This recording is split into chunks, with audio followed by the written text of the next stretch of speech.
Hello guys, welcome back. It's a wet and windy April here in Oregon, and in this video I'm going to start disassembling the bike.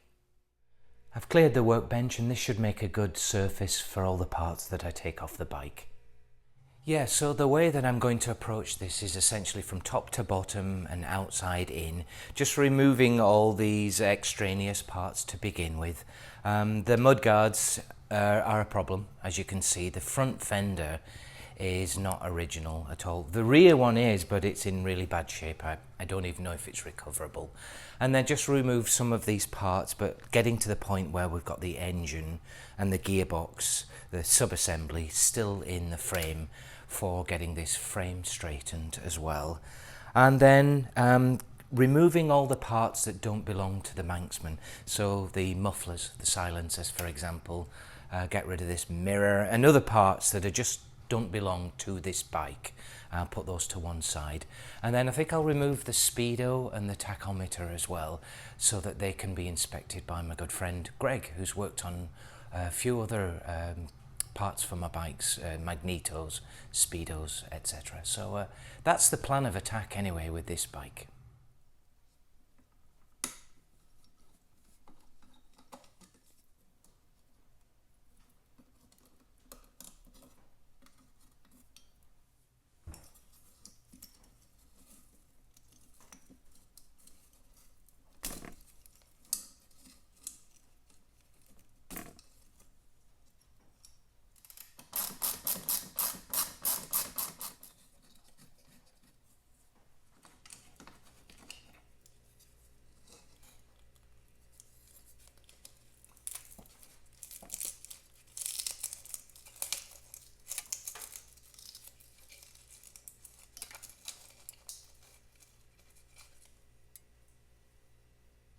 As we can probably expect with most of the parts on this bike, and there's going to be some good news and bad news, and we have a little bit of that with this headlight shell. So good news is it's intact, and great news is that the speedo's inside there as well. I'm very happy about that, and I'm going to take that out in a second.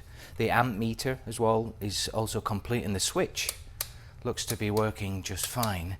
And the bad news is, as you see it, you can see it's out of round, which isn't too much of a problem, but I just noticed what we have is quite a wallop there as well, so sustained some damage here on the inside, on the outside of the shell, so no doubt the forks have bonked into that at some point, so that will need to be fixed. But yeah, that's the inside, and we'd seen that blue paint earlier, this polychromatic blue paint that the Manxman came in.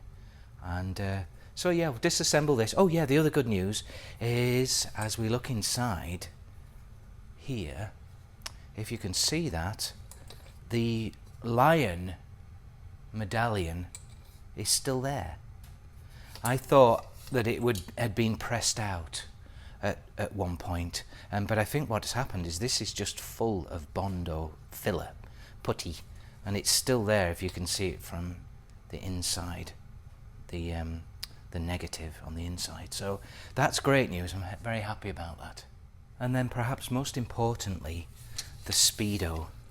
We have the speedo casing here on the inside of the shell, and on the outside the face looks okay. Can't see the counters, but then again it's upside down, so I'm just hoping that there's a speedo mechanism inside of here.